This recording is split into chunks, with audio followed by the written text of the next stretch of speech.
Oggi ci troviamo nel comune di Partanna, in provincia di Trapani, un luogo meraviglioso, ve lo posso garantire, e ci troviamo in una fiera del bestiame, ma non solo. Quindi il bello di Partanna è che stanno organizzando da più di 20 anni questa fiera, però alle mie spalle ci sono dei ragazzi molto bravi e capirete il perché. Venite. Abbiamo i Boy Scout.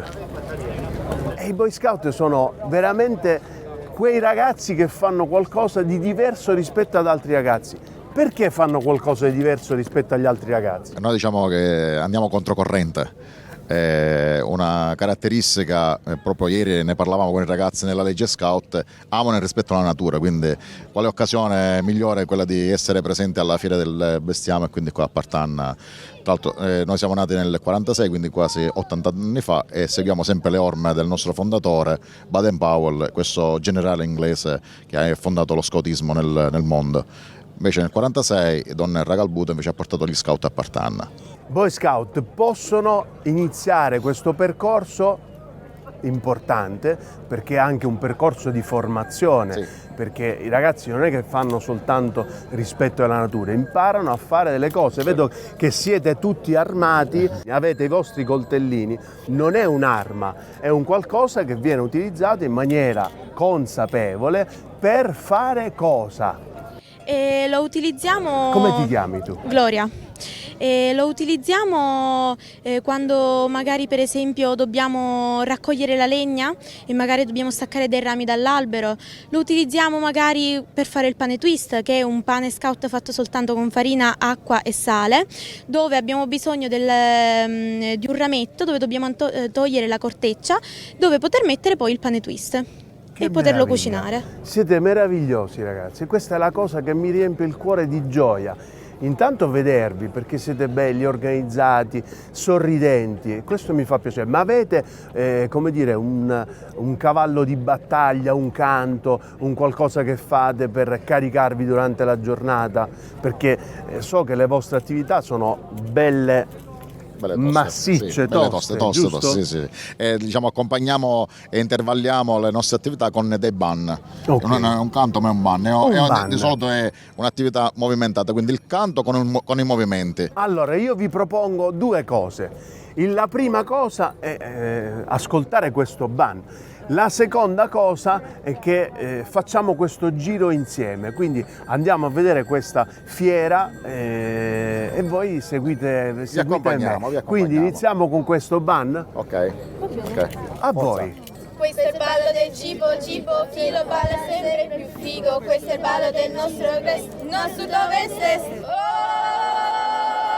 Che meraviglia! Adesso andiamo a recuperare il nostro sindaco, il sindaco di Partanna, il vostro sindaco, e ci facciamo questa meravigliosa camminata. E vi posso garantire che si mangerà pure. Andiamo!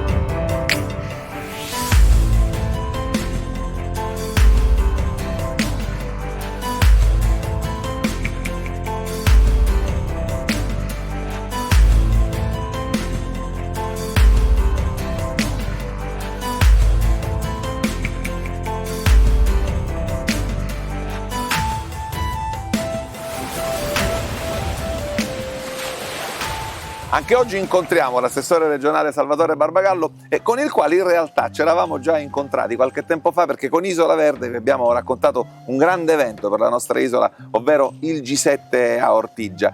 Possiamo pensare, assessore, che quello sia stato una sorta di aperitivo, fatemi passare questo termine, di quanto di magnifico accadrà nel 2025 con Sicilia Regione Gastronomica? La Sicilia è stata insignita dell'ambito riconoscimento quale regione della gastronomia appunto per l'anno 2025. È la prima regione italiana che ha avuto questo ambito riconoscimento. C'è stata una selezione molto severa, rigorosa.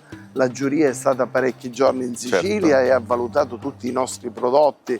Dobbiamo approfittare di questi eventi per cercare di far crescere nel suo complesso la Sicilia, non solo i prodotti di eccellenza enogastronomici. Noi siamo convinti che la Sicilia, i siciliani non si lasceranno scappare questa grande occasione che, come diceva giustamente l'assessore, è un'occasione importante dal punto di vista sostanziale per quello che significa, ma anche per l'indotto che può creare attorno a tutto ciò che arriverà in Sicilia e che metterà la Sicilia al centro di un'attenzione globale della quale i nostri imprenditori hanno assolutamente bisogno. Assessore, grazie come sempre, la puntata di Isola Verde continua con il racconto delle cose belle di Sicilia.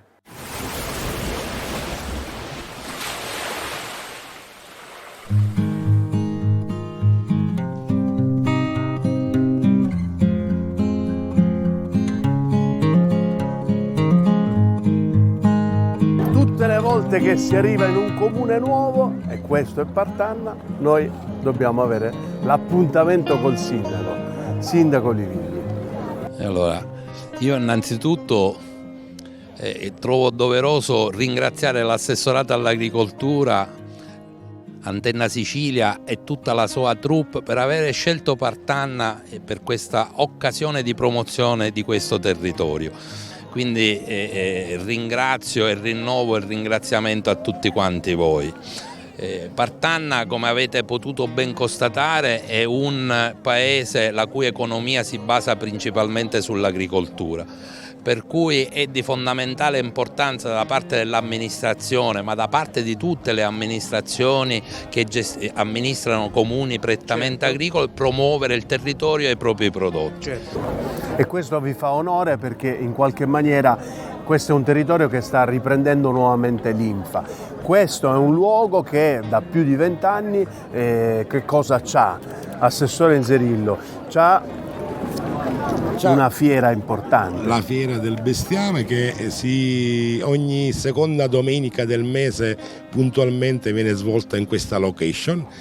Appunto abbiamo scelto questo momento perché non solo vengono persone di Partanna, ma vengono anche cittadini di paesi viciniori. Certo. E quindi ci dà l'opportunità di promuovere e far conoscere, come diceva poc'anzi il sindaco, le eccellenze nostre del nostro territorio e l'opportunità alle aziende e agli agricoltori che quotidianamente svolgono un lavoro molto meticoloso e preciso e puntuale nel realizzare un prodotto di eccellenza. Allora, prima di andare a fare il nostro giro e andare a vedere i produttori e tutto quello che insomma è questa ricchezza, questo è un sito che mi sembra che sta iniziando a cambiare la sua forma perché per il benessere animale voi state iniziando a fare degli investimenti importanti. Sì. Lei ha detto bene, perché noi tra gennaio massimo febbraio realizzeremo delle coperture appunto per il benessere degli animali e speriamo nel mese di marzo poter organizzare un evento abbastanza carino coinvolgendo sempre l'intero territorio regionale. Perché i siti come i mercati, se vengono realmente valorizzati e realizzati come dire, a norma, le nuove norme che abbiamo, il benessere animale che cosa comporta? Che se questa è una fiera di bestiame, nel periodo in cui ci sono le piogge oppure c'è molto caldo, l'animale chiaramente non deve soffrire né l'uno né l'altro e quindi di conseguenza fate bene a sviluppare questo territorio e questo sito a migliorarlo. Quindi diciamo che le famiglie vengono qua perché non abbiamo soltanto animali che vanno a fare degli utilizzi come la produzione di formaggio, ma abbiamo anche animali da cortile, quindi da casa.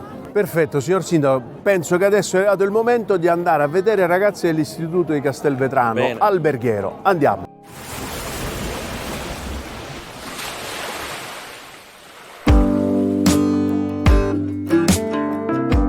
Situata su una collina che domina le valli del Belice e del Modione, Partanna offre al visitatore panorami incantevoli e ci racconta una storia di rinascita dopo il terremoto del 1968. Oggi è famosa per i suoi vini pregiati, l'olio d'oliva di qualità eccellente e i formaggi, tra cui la tipica Vastedda del Belice. Tra le sue meraviglie c'è la Chiesa Madre, uno splendido esempio di barocco trapanese, restaurata dopo il sisma. Da visitare anche il Castello Grifeo, una delle fortezze normanne meglio conservate della Sicilia occidentale, che ospita il Museo regionale di preistoria del Belice, con i preziosi reperti archeologici. L'ex convento delle Benedettine, immerso nel verde, accoglie oggi la biblioteca comunale dedicata allo storico Francesco Saladino. Partanna è una tappa imperdibile tra cultura, storia e sapori autentici.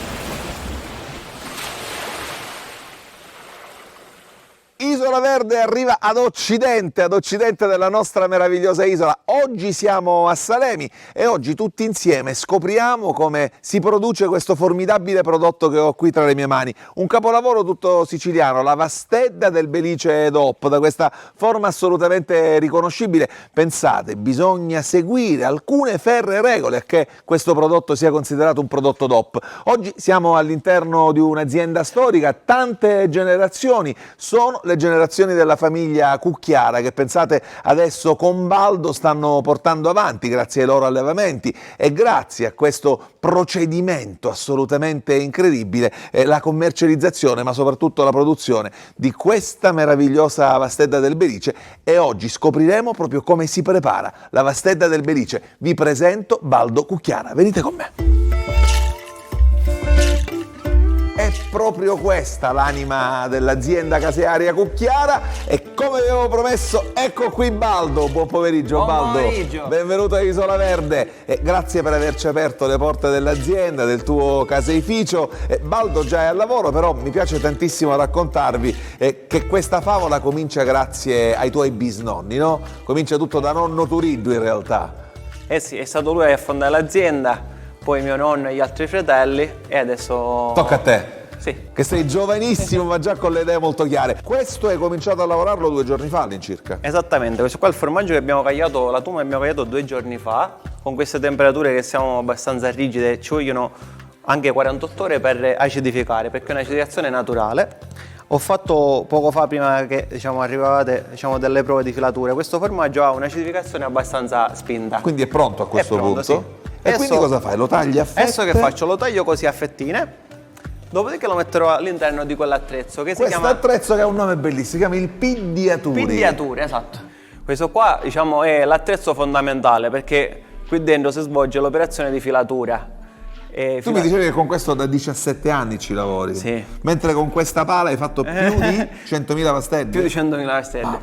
Adesso io cercherò di starmi silenzioso quanto più possibile, non è facile, però voglio vedere proprio il procedimento ufficiale, quello che i manuali ci spiegano per preparare la vastedda del Belice. Quindi questa tuma acida già è a fette? Sì, l'ho tagliata poco fa, adesso prendiamo, la mettiamo all'interno del Piddiaturi. Nel frattempo riscaldiamo acqua bollente, quasi ad ebollizione. E poi tu lavori prima con la pala, ma poi ci metti le mani in quest'acqua caldissima. Certo. Avevo promesso che non avrei parlato più di tanto, però oggi sono veramente davanti a un procedimento storico e bello. Tra l'altro, lo sapete, ma ve l'ho detto, richiede veramente grande attenzione questo procedimento e soprattutto c'è un disciplinare assolutamente rigoroso. Ecco, arriva l'acqua calda, vedete quanto stia fumando proprio quest'acqua. Eccoci qui. E ora comincia quest'altra operazione molto importante. Sì, questa qua è una delle operazioni fondamentali. In pratica l'acqua che ho aggiunto poco fa deve entrare all'interno di tutte le fette. Quindi tu devi per forza farlo in quel lasso di tempo. Esatto, dico vabbè, io questa sera c'ho un impegno, vabbè, domattina si vede. L'impegno è questo. Non si può. L'impegno è questo. L'impegno è questo. Diciamo che questo qua è un lavoro che si fa perché uno ha la passione. Come questo, come gli animali. Noi abbiamo 800 pecore e ogni giorno è un giorno. Diciamo che c'è il Natale, sì, ci vediamo a Natale, ma poi c'è la mungitura. Certo. Come si fa la mattina? Perché ci sono le pecore anche a Natale, non è che a Natale non ci esatto. sono. Baldo, mi pare che ci siamo, giusto? Sì, ormai è pronta. Ormai è da mettere nei piatti. E allora andiamo anche a vedere questa fase, perché mi spiegava Baldo che comunque questi piatti fondi hanno tutte le stesse dimensioni per voi del consorzio. Esatto, diciamo che quando abbiamo fatto il disciplina di produzione ognuno aveva la sua forma. E invece tutti la stessa forma. È giusto così, è Bravi. giusto che andiamo pure sul mercato tutti con la stessa forma. Quindi alla fine anche etichetta uguale per tutti, cambia soltanto il numeretto CE e ovviamente il nome dell'azienda che produce in questo caso. Si è avvicinato anche papà Salvatore. Andiamo lì? Baldo, all'incirca ognuno di questi piattini come grammatura quanto ne contiene? E allora, la pastella è da mezzo chilo. Mezzo chilo, 550 grammi. E tu riesci già soltanto con le mani e occhi a regolarti? Sì, diciamo che ci regoliamo anche con l'esperienza. Grazie Salvatore, grazie Baldo. Il racconto di Isola Verde ovviamente continua e continua per farvi scoprire meraviglie come queste e meravigliose famiglie come questa. Restate con noi.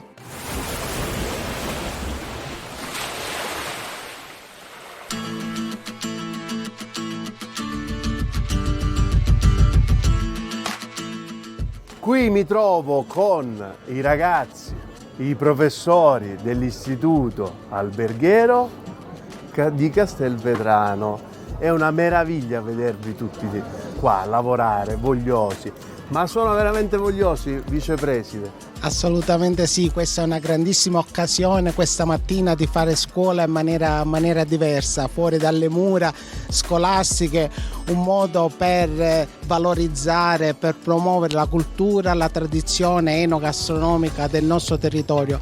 La nostra scuola già da tanti anni ha come obiettivo la valorizzazione e la promozione dei prodotti tipici locali e quindi collaboriamo con le amministrazioni locali al fine di dare la possibilità di crescita ai nostri studenti e anche di far conoscere i nostri prodotti ai nostri concittadini o comunque al mondo intero, delle eccellenze enogastronomiche che il nostro territorio ci offre. Quindi siamo veramente molto contenti di partecipare a questi eventi. Ma io lo vedo che voi fate tanti e tanti eventi, ma questi ragazzi sono presenti perché finalmente iniziano a lavorare non solo nelle cucine delle scuole, insieme a questi meravigliosi professori, ma iniziano ad avere rapporto col pubblico, perché avere rapporto con gli alimenti è una cosa, però poi voi cucinate per chi? Per gli altri. Di conseguenza questi altri devono apprezzare, giusto mio caro professore?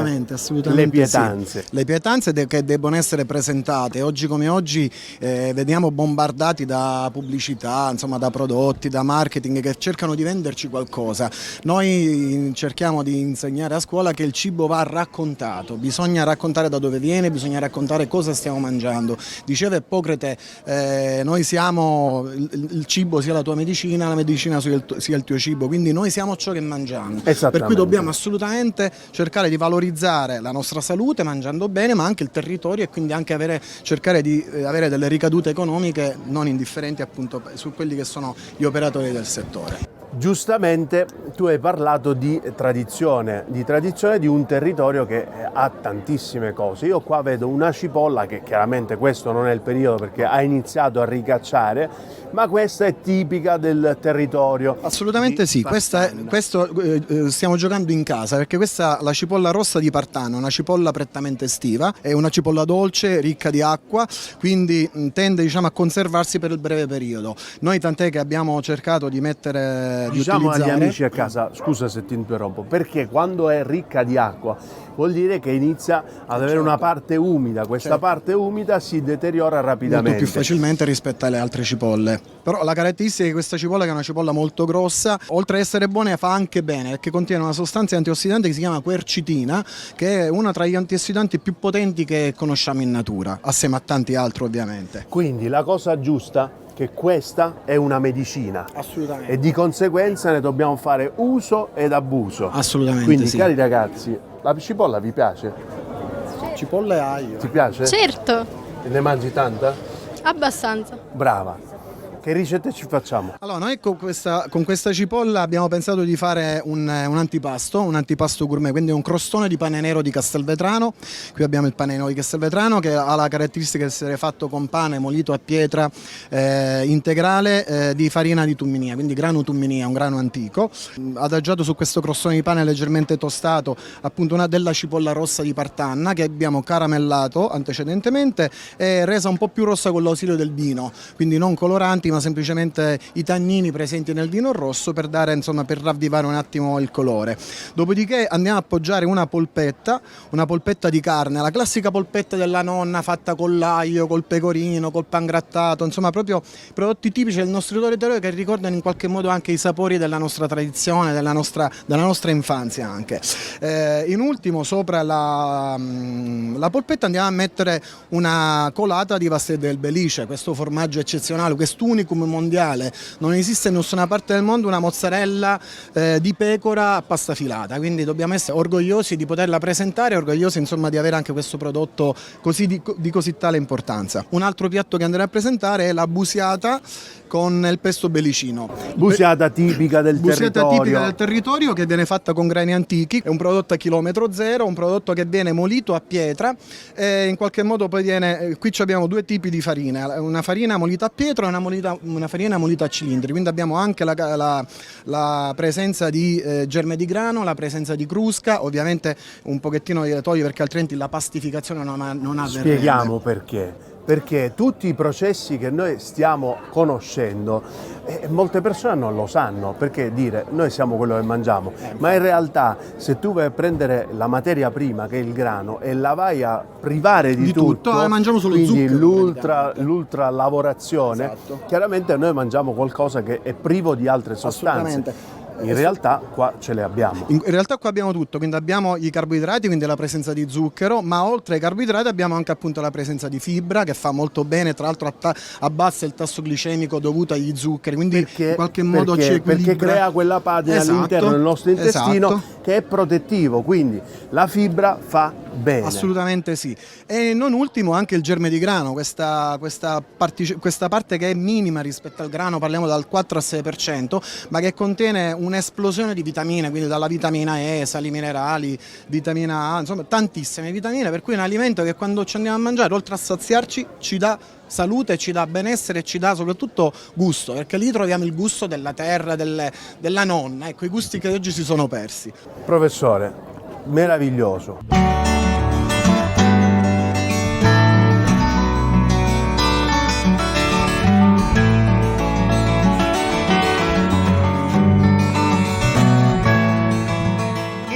Oggi arriva ad Alcamo per raccontarvi un'altra bellissima storia. Come sempre storie siciliane di famiglie siciliane, in questo caso due fratelli, Mauro e Fabio. Lui è Mauro. Mauro, grazie per aver aperto le porte di casa tua e di questa meravigliosa azienda Isola Verde. Questo è il frutteto e devo dirvi che è una storia molto bella perché tu e tuo fratello ricevete in eredità 3 ettari di vigna e da lì scocca una scintilla. Raccontaci. Sì, da lì noi abbiamo poi ampliato l'attività con l'acquisto di altri 3 ettari, abbiamo estirpato i vigneti e convertito tutto a frutteti.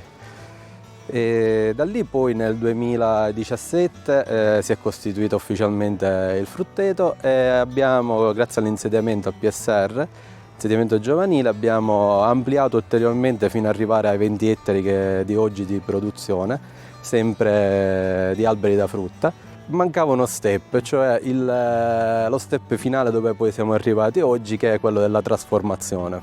Infatti ad oggi trasformiamo l'intera produzione sia di frutta che di ortaggi. Ma che meraviglia, questa è una storia molto bella perché capite come da un'idea, poi attraverso ovviamente il sostegno pubblico, ma attraverso la competenza, attraverso la progettualità, si arriva a risultati come quello che oggi vi stiamo raccontando. Ma la nostra conversazione oggi è soltanto all'inizio, proprio perché ciò che diceva Mauro è una grande verità, anche per motivi imprenditoriali, quindi anche per progettualità imprenditoriale, loro pensano di diventare dei trasformatori e quindi di realizzare le conserve.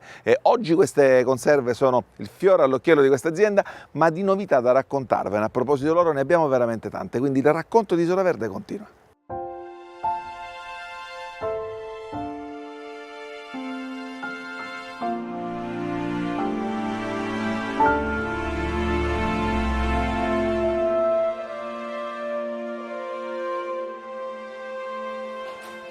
ti ringrazio perché mi stai portando in un altro luogo magnifico della tua azienda e arriviamo qui accanto a questi barattoli che sono un po' i vostri figli, diciamolo, giusto? Perché ci hai raccontato di come e quanto a un certo punto avete capito che fosse intelligente, che fosse necessario attuare la trasformazione. Oggi trasformate praticamente il 100%, ma dentro ognuno di questi barattoli c'è passione, c'è sacrificio e soprattutto c'è un lavoro certosino. Raccontacelo, Mauro. Sì, noi come ho detto siamo già in biologico dal 2015, da 2 anni abbiamo pure il laboratorio certificato in bio, quindi tutto quello che vedete qua è rigorosamente 100% biologico.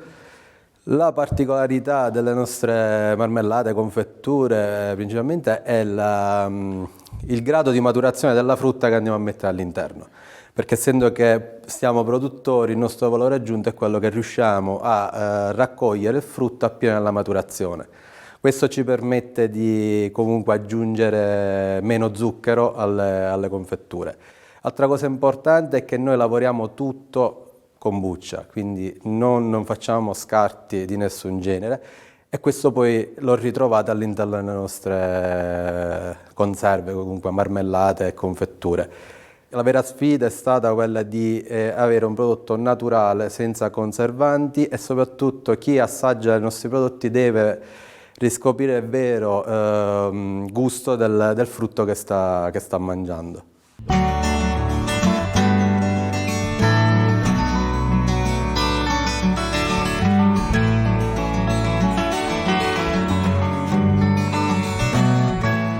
Il racconto continua perché ad un certo punto i fratelli Bologna capiscono che era necessario fare un ulteriore step e ne parlo proprio con Fabio. E voi avete creato il primo agri-ristorante della zona, quindi era necessario che questi prodotti potessero essere assaggiati da quante più persone possibili. Esatto, l'idea del ristorante nasce proprio da quello, dal far conoscere le nostre produzioni oltre a quelle in barattolo, quelle diciamo a tavola fresche, ecco. Anche tramite i progetti del PSR Sicilia siamo riusciti a fare degli eventi per veicolare il nostro messaggio e per far conoscere sia i nostri prodotti che quelli di aziende altrettanto fruttuose come la nostra che producono prodotti di alta qualità. Ecco. Quindi quali sono le sfide da affrontare adesso, a questo punto? Le sfide da affrontare sono riuscire con i nostri prodotti a far riscoprire anche i sapori antichi che ormai piano piano, come dire, le vecchie tradizioni vanno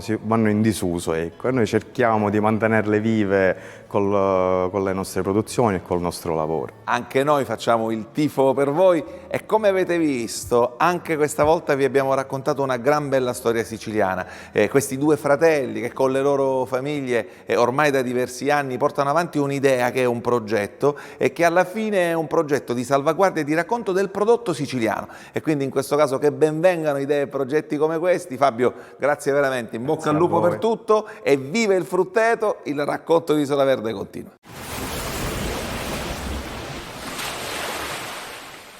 Caro Gianni Giardina, noi il nostro cammino continua, ma questa volta dove siamo arrivati? Qua vedo vini, vedo Marsala che ha una storia incredibile, ma noi siciliani e non solo abbiamo utilizzato, ci siamo abituati a conoscere il Marsala semplicemente come vino da dolce e non è più così perché ha avuto una grande evoluzione. Perché? Allora, intanto siamo nella provincia di Trapani ed è la provincia più vitata d'Europa. Il vino, quello più storico, emblematico, quello che diciamo ha una storia, una cultura, una tradizione è proprio il Marsala, un vino che viene prodotto esclusivamente in tutta la provincia di Trapani, tranne le due isole, Favignana e Pantelleria e il comune di Alcamo. È un vino che ha una storia di più di 250 anni, quando il famoso mercante inglese John Woodhouse nel 1773 approda proprio a Marsala e conosce questo prodotto d'eccellenza. Lo spedisce in Inghilterra, lo fa conoscere alla nobiltà inglese e inizia poi a commercializzarlo in tutto il mondo. Il Marsala all'inizio era soltanto un vino alcolizzato, fortificato, perché per il trasporto occorreva qualcosa che lo rendesse più stabile e quindi si è pensato bene di alcolizzarlo con prodotto vinico.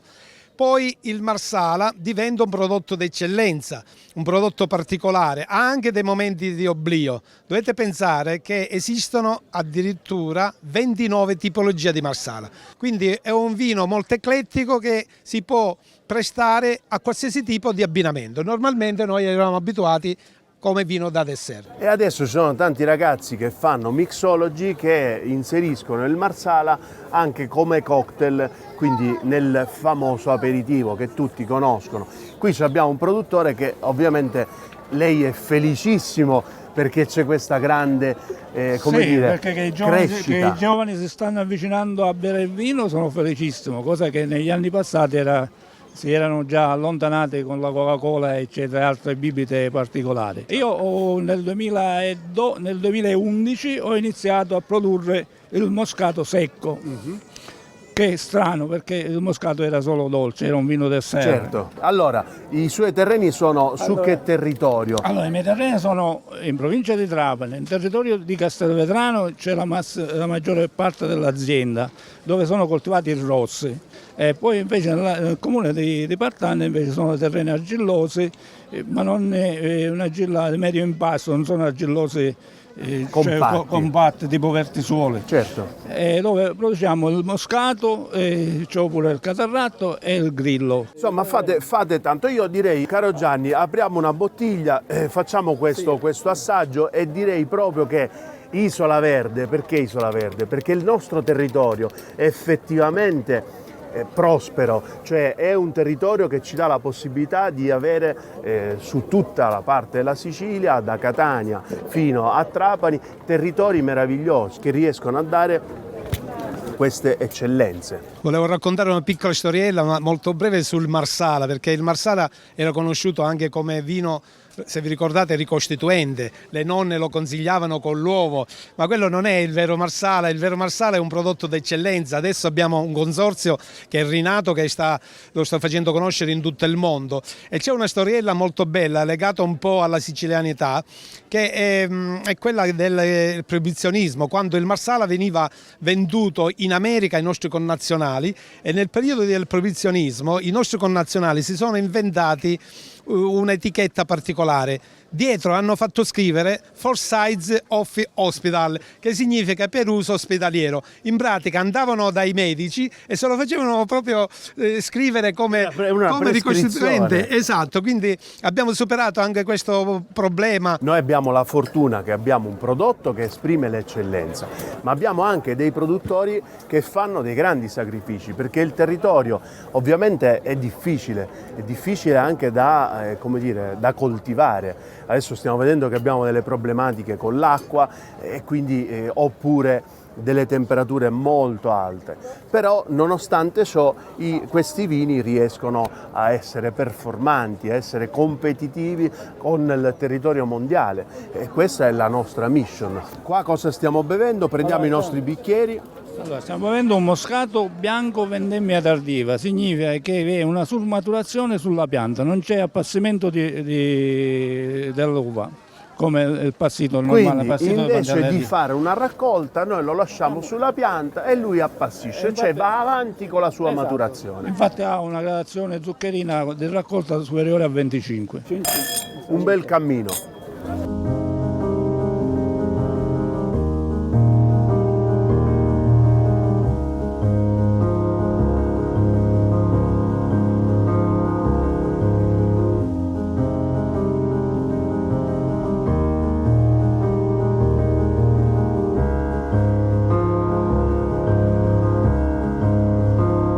Eccoci all'ingresso del centro visite, dove vi presento immediatamente la direttrice della riserva. Buongiorno direttrice. Benvenuto. Ma grazie, benvenuta a lei a Isola Verde. Lei è Silvana Piacentino, direttrice della riserva naturale orientata Trapani Paceco, ed è un po', direttrice, diciamolo immediatamente, la memoria storica di questo luogo, perché lei mi diceva che sì, è direttrice da qualche anno, ma lei comunque è in organico a questo luogo così bello, uno dei più belli di Sicilia, praticamente dall'anno dell'istituzione 95, poi 96 affidamento al WWF, quindi un pezzo di vita importante. Sì, io lavoro alla riserva delle Saline Trapani e Paceco dal 1997, quindi ho un ricordo netto di com'era questo luogo prima dell'istituzione della riserva e di quanto in realtà nel corso del tempo, grazie a questa attività di gestione, sia cambiato. Con l'istituzione della riserva cambiano le sorti di questo territorio. La riserva viene istituita per proteggere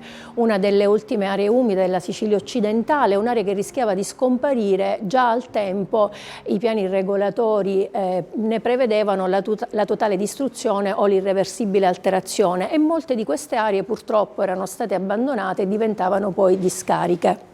Ho una curiosità, oggi la riserva produce sale, come si fa a far corrispondere la produzione con la salvaguardia dell'ambiente? Perché a una persona come me, che magari non è tanto avvezza a queste cose, può sembrare una cosa un po' antitetica.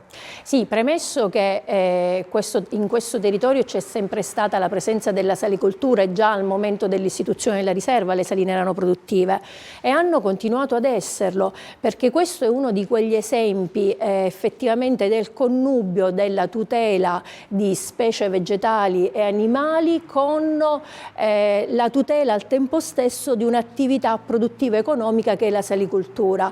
Questo è un esempio di come sia possibile lavorare per tutelare le specie vegetali e le specie animali, quindi oltre 230 specie di uccelli, più di 430 specie di piante alofile, e tutto questo è possibile grazie al fatto che qui ci sono le saline dove continuamente c'è acqua e quindi queste vasche rappresentano un luogo di sosta e di alimentazione per migliaia di uccelli migratori e anche il luogo dove si sviluppano tantissime piante, tra cui per esempio la regina di questo territorio è la salicornia. Ma quante cose belle scopriamo con questa trasmissione, quante cose belle stiamo scoprendo oggi proprio a proposito di questo luogo che, come sempre io vi dico, è un luogo che merita di essere visitato, un luogo che merita di essere conosciuto, sempre con il giusto rispetto e sempre con la grande attenzione dei luoghi che viviamo. Direttrice, io la ringrazio Io ringrazio per l'ospitalità, voi e siete sempre benvenuti. Grazie veramente alla direttrice che oggi ci ha aperto le porte delle saline di Trapani e Paceco, e il racconto di Isola Verde, come sempre, continua.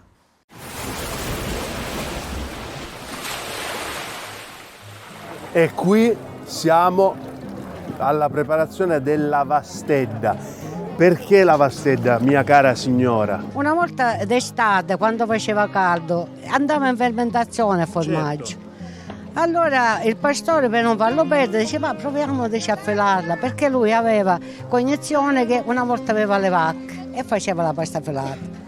Allora ha provato, l'ha messo in un piatto così e poi l'ha girata. Allora il ragazzo che era del pastore dice: mamma mia, sembra una vastedda. Giustamente. Che la vastedda prende il nome del pane rotondo. Esatto. E così è nata la vastedda. Solo che prima si faceva solo in estate e quando c'era poco latte. Ora si è capito che è questione di temperatura. Se in estate ci vuole 12 ore per la maturazione, in inverno ce ne vogliono 48 ore. Si fa la prova come ha fatto mio nipote. Un po' come il pane, come succede col pane. E così è nata la vastedda. E qui stiamo vedendo la preparazione. Intanto come si chiama, signora, lei? Io mi chiamo Giovanna. Giovanna, piacere. Allora, qui cosa stiamo mettendo? Buongiorno. Buongiorno. Allora, qui abbiamo prodotto ieri la tuma, che noi chiamiamo tuma, il formaggio, e l'abbiamo lasciato inacidire, cioè non l'abbiamo messo in caldaia a cuocere. Oggi l'abbiamo portato qui, l'abbiamo tagliato a fettine come avete visto poco fa e ora iniziamo a lavorarlo. Perché? Perché deve filare. Deve filare, cioè deve ritornare a uno stato liquido, esatto, più o meno. Sì, deve filare bene e deve sciogliersi e amalgamarsi bene. Allora adesso tu stai creando praticamente la forma per poi utilizzarla alla vastedda. Adesso abbiamo chiuso il procedimento della vastedda. Della filatura. Della filatura adesso per ottenere il prodotto che viene messo in questi piatti, che noi produttori abbiamo per obbligo tutti questi piatti. Una magia. È come un provolone, che voi pensate che sarà un provolone, però la vastedda del Belice DOP, l'unico formaggio di pecora a pascia filata. Che meraviglia!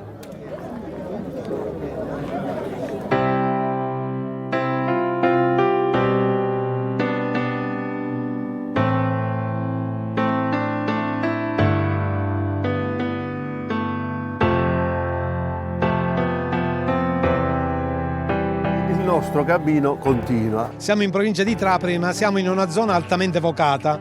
Qua c'è una zona che si chiama Camarro, che ha dato vita all'indicazione geografica protetta. Significa una zona altamente vocata per fare vini di qualità.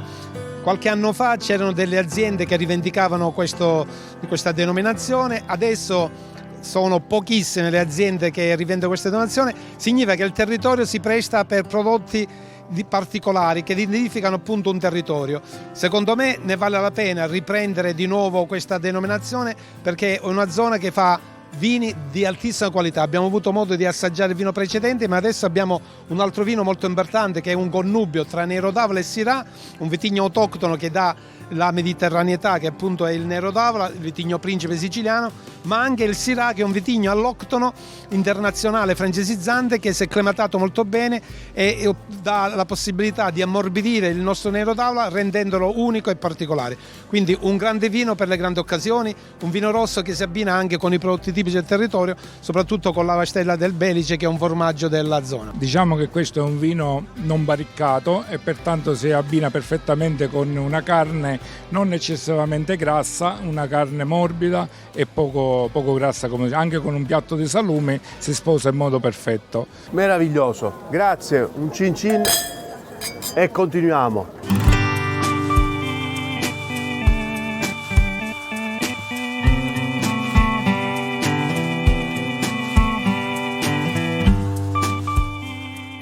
È una storia antica, è una storia che comincia nel 1916 proprio qui in Valle del Belice.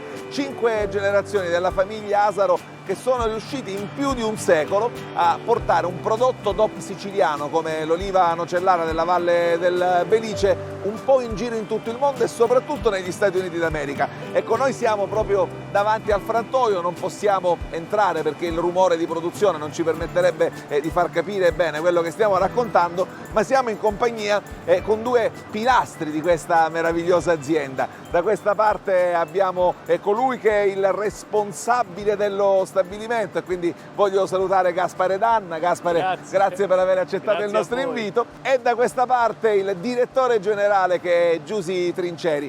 Giusy, voglio cominciare a parlare proprio con te perché so che sei in questa azienda veramente da tanti anni, eri una ragazzina. Sì. E come è cresciuta l'azienda in questi 25 anni nei quali tu hai collaborato con loro e collabori con loro? L'azienda è cresciuta tantissimo, eravamo prima una piccola realtà anche come numero di dipendenti e in questi 25 anni i numeri sono aumentati sia in termini di fatturato sia in numero di unità operative. Ora in questo momento siamo all'incirca sui 50 dipendenti. Caspita. Senti, ma perché considerano la famiglia Asaro una famiglia di italo-americani? A Bendonde non ci sono familiari che vivono, sono nati in America, però hanno sempre avuto questo rapporto di grande collaborazione con gli Stati Uniti. Diciamo che nel 1916 ci sono stati dei parenti che all'inizio si sono trasferiti negli Stati Uniti e da lì è iniziata questa vendita dei prodotti che dalla Sicilia venivano esportati negli Stati Uniti. Vendita che continua tutt'oggi con grande successo. Che continua tutt'oggi, sì. Anche con una collaborazione veramente fantastica con la catena Starbucks, perché so che Starbucks è riuscita a inventare un'accoppiata che sta risultando straordinariamente vincente tra il caffè arabica e proprio l'oliva nocellara Valle del Belice, con tutta una gamma di prodotti assolutamente straordinari che stanno avendo un successo formidabile. Una curiosità, Gaspare, lo chiedo a te. Ma perché l'oliva nocellara del Belice è così buona? Quali sono le caratteristiche particolari che la rendono così apprezzata non solo in Sicilia e dai siciliani ma in tutto il mondo? Allora, fortunatamente produciamo l'oliva, la migliore oliva non per discriminare le altre neanche quelle del letto. No, per carità, non mi permetterei mai, però ha una peculiarità perché è un'oliva che con il clima che abbiamo, il cultivar della nocellara è l'oliva più pregiata.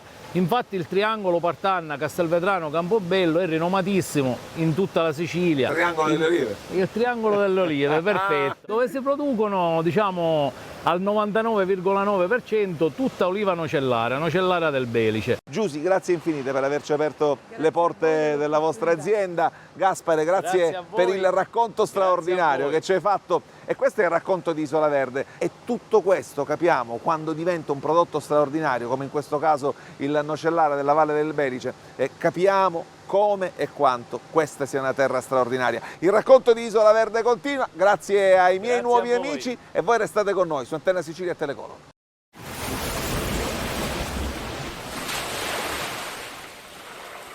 Qua c'è una fila chilometrica, quindi che cosa mangiano loro? Allora, oggi vi faremo degustare le nostre panelle, è un classico siciliano, con le nostre olive che sono della Valle del Belice, la nocellare, la famosa nocellare del Belice, e poi abbiamo fatto una mini mufuletta condita con... Panino tipico di qua. Panino tipico, e soprattutto si fa nel periodo di San Martino, Ok. dove ogni mosto diventa vino, quindi Bene. viene affiancato al vino. Con finocchietto viene l'acciuga nostra di Selinunte e il nostro pomodoro e origano e olio nuovo sempre della Valle del Belice.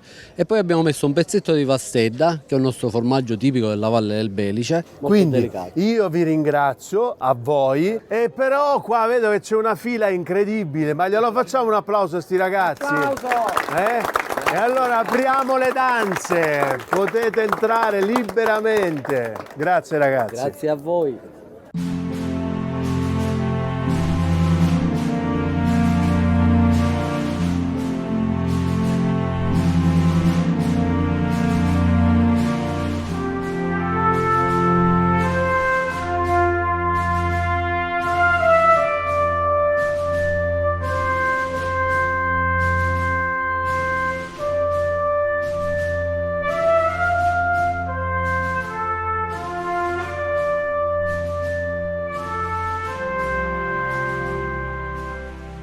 Ad accoglierci Castello Rampinzeri. Oggi questo luogo è sede di una vera magia siciliana e ne parliamo immediatamente con Giulia Casamento. Buongiorno. Benvenuto. Giulia, Ciao. grazie per averci aperto le porte di questo luogo così bello che oggi è sede della riserva naturale della quale vi raccontiamo la storia di una grotta che poi diventa riserva naturale grazie a Legambiente. Tutto questo in realtà a Santa Ninfa, no? Sì, e siamo molto felici di questo perché è una riserva naturale che è a poca distanza da qui, che tutela un sistema carsico della grotta di Santa Ninfa, quindi non solo la grotta ma anche tanta parte della superficie esterna, la valle cieca del Biviere, una valle molto particolare che vedremo, in cui scorre il torrente Biviere, a un certo punto incontra una rupe, si ingrotta, sprofonda nel sottosuolo, forma la grotta di Santa Ninfa e poi riemerge nella risorgenza e arriverà fino al fiume Modione, fino a Selinunte, quindi è una... Ma che meraviglia, già il racconto ci fa capire che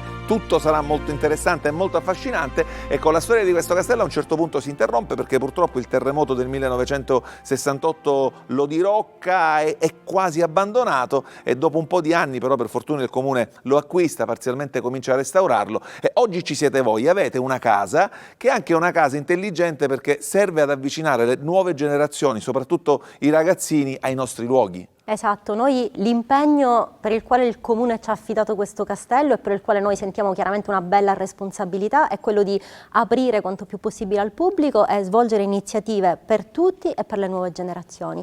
Quindi abbiamo realizzato un centro di interpretazione ambientale che è un museo interattivo e coinvolgente sugli aspetti naturalistici e un centro di educazione ambientale in cui svolgiamo tante bellissime, concrete, magiche attività di educazione ambientale. Tra pochissimo ve le racconteremo, voi sapete che io sono quello che ama anche un po' i racconti leggendari, e allora vi racconto che grazie alla famiglia De Stefani proprio in questa zona si scrive una pagina importante della storia d'Italia, perché si narra che la famiglia De Stefani e donna Ippolita De Stefani cucì una bandiera tricolore, ecco, proprio per aspettare l'arrivo di Garibaldi prima della battaglia di Calatafimi. La prima bandiera d'Italia. La prima bandiera La prima bandiera d'Italia. d'Italia, così come Salemi, prima capitale d'Italia, e quindi le donne di Santa Ninfa sotto la guida di Ippolita De Stefani cuciono la prima bandiera che verrà donata a Garibaldi per festeggiare questa bellissima celebrazione. Avete capito perché come siciliani non ce ne siamo da nessun'altra parte al mondo? Il racconto di Isola Verde oggi proprio in questo luogo magico continua tra poco.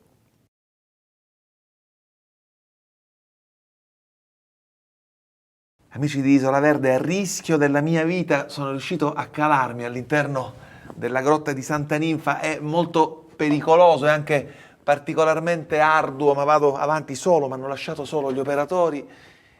Vabbè dai, scherzavo, sì, si vede che scherzavo, ma questo è il bello di questa professione. Giulia, questa è l'occasione per capire che qui dentro ci si può calare anche attraverso il vostro racconto direttamente nella grotta di Santa Ninfa, che è lunga 1,5 km, qui è riprodotta soltanto per pochi metri, ma qui i ragazzini hanno l'opportunità di immergersi in tutto quello che voi raccontate. Cosa accade qui dentro?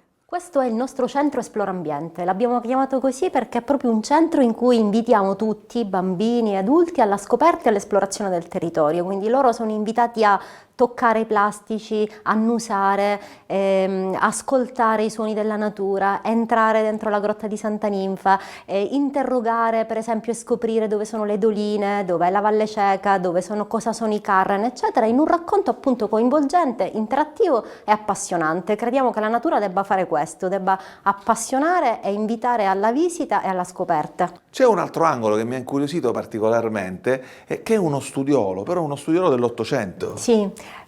In questa casa, in questo immobile, ha vissuto Teodosio de Stefani Perez. Teodosio de Stefani Perez è stato un grande naturalista del 1800, uno dei grandi naturalisti siciliani del 1800. Lui ha vissuto qui ed è stato un ecologo ante litteram, quindi studiava la natura con una concezione ecologica che ai tempi ancora non esisteva. Quindi un pioniere dell'ecologia. Un pioniere dell'ecologia, quindi ci è sembrato giusto, allestendo il centro Esplorambiente, dedicare una stanza al grande Teodosio de Stefani Perez e al suo rapporto con la natura. Oggi sto scoprendo un'infinità di cose bellissime grazie alla direttrice, a Giulia, e in queste altre sale invece che cosa accade? Qui c'è proprio un contatto diretto con tutto quello che è la riserva naturale. Sì, come ti dicevo, tutto è interattivo, è coinvolgente. Tutta questa sala è dedicata ai gessi, quindi al substrato della riserva, alla geologia, che poi tutto nasce da lì, no? Tutto è... E quindi qui raccontiamo l'origine dei gessi, che è un'origine affascinantissima perché avviene 6 milioni di anni fa. Raccontiamo, per esempio, qui vedi tutte le tipologie di gessi che si trovano all'interno in Sicilia e all'interno della riserva. Vi vanno fatti assolutamente i complimenti, però mi piacerebbe adesso anche andare fuori a vedere un po' la riserva. Andiamo. Ci porti? Con piacere. E allora avete visto, la nostra amica Giulia ci porta adesso a vivere proprio dall'esterno questa meravigliosa riserva. Andiamo.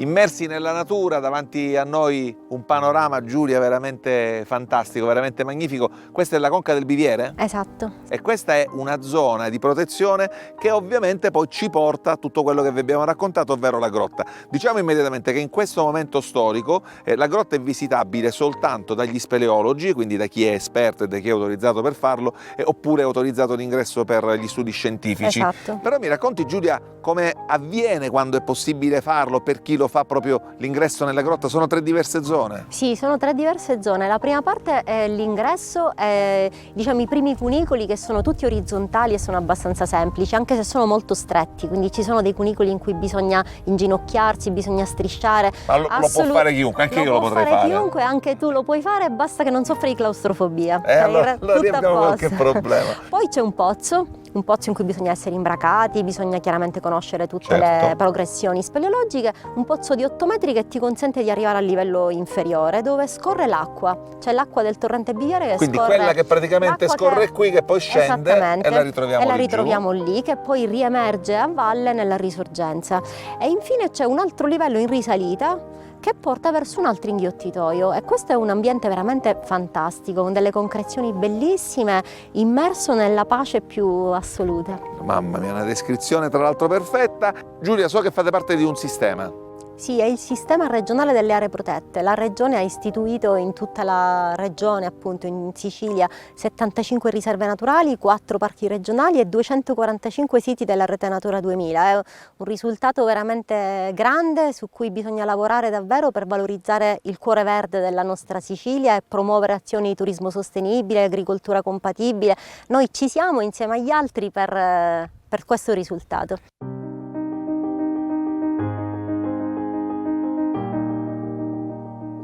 Il racconto che vi abbiamo fatto oggi della riserva Grotta di Santa Ninfa, grazie alla direttrice Giulia Casamento, non poteva terminare in modo migliore, perché qui praticamente fino al 2009 c'erano soltanto le macerie, i ruderi di tutto quello che era accaduto nel 1968 a causa del terremoto, e voi qui avete attuato un meraviglioso intervento di bonifica di tutto. Sì, è un intervento di cui siamo molto orgogliosi, perché le aree protette sono anche un modo in cui si può invertire la rotta, no? Dal degrado, dall'abbandono al verde e alla fruizione. Quindi noi abbiamo attuato insieme al Dipartimento Sviluppo Rurale e Territoriale un bell'intervento che è stato finanziato con fondi europei, che ha pulito tutta l'area dai rifiuti, e abbiamo piantato 80 alberi e 1500 piantine arbustive, ripristinando anche un habitat di importanza comunitaria. Cioè tutto quello che voi vedete qui, tutte le piante non esistevano, e oggi possiamo contare su questa bellissima area di macchia mediterranea. Giulia, ci hai fatto fare un viaggio spettacolare, grazie veramente per la te, disponibilità, grazie per tutto quello che fate ogni giorno, con tanta competenza, con tanta passione, con tantissima fatica, ma poi, ecco, vedete, il nostro racconto serve anche a questo, a farvi conoscere delle persone che veramente mettono il cuore, oltre alla competenza e oltre alla passione, per rendere la nostra terra sempre più bella. Il racconto di Isola Verde è questo, questa terra che ci emoziona, che ci fa emozionare, la Sicilia che produce, la Sicilia che, devo dirvi, storicamente da sempre va alla conquista del mondo attraverso i luoghi più belli del mondo. Isola Verde continua.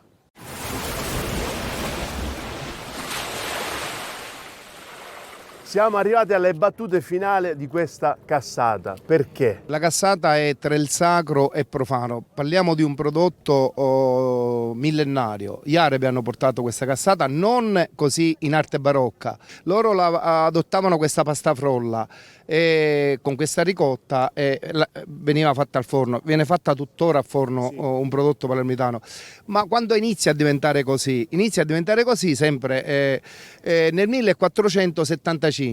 Nel 1800 un pasticcere palermitano la porta in una rassegna di pasticceria in Austria e la presenta così, per com'è ora. È da 200 anni che si inizia a utilizzare, però parte sempre degli arabi questo tipo di decorazione. Per cui qual è il tocco finale? Che bisogna fare il battesimo. Come lo facciamo questo battesimo? Ma aspetta, io sfido chiunque qua in questa piazza a sapere che si faceva il battesimo e che si fa il battesimo. È una tradizione. Sì, è una tradizione. Prima di dare il tocco finale, che poi lo farete voi, dobbiamo chiamare la massima autorità, o ecclesiale o politica. Chi è la massima autorità di Partanna in questo momento? Ce l'abbiamo qua, Bene. perfetto. Signori, voi siete pronti? Ah, non ho sentito, siete pronti? Bene, signor Sindaco, lei è pronto? Prontissimo. Allora, l'ultimo tocco qual è?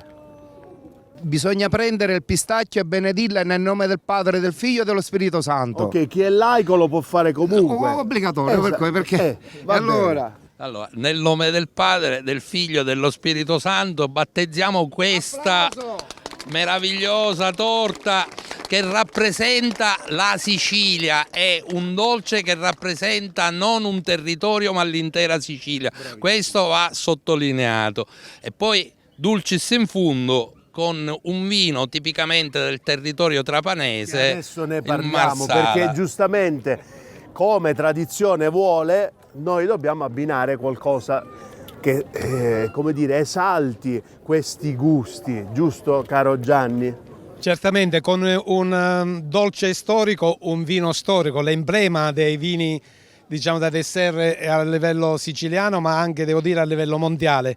Questo vino scoperto da Woodhouse, che è stato poi portato in giro per il mondo ed è un connubio ideale, matrimonio d'amore tra questa cassata e un vino da dessert che è il Marsala semisecco, appunto prodotto nell'areale di Trapani, un vino emblema della sicilianità.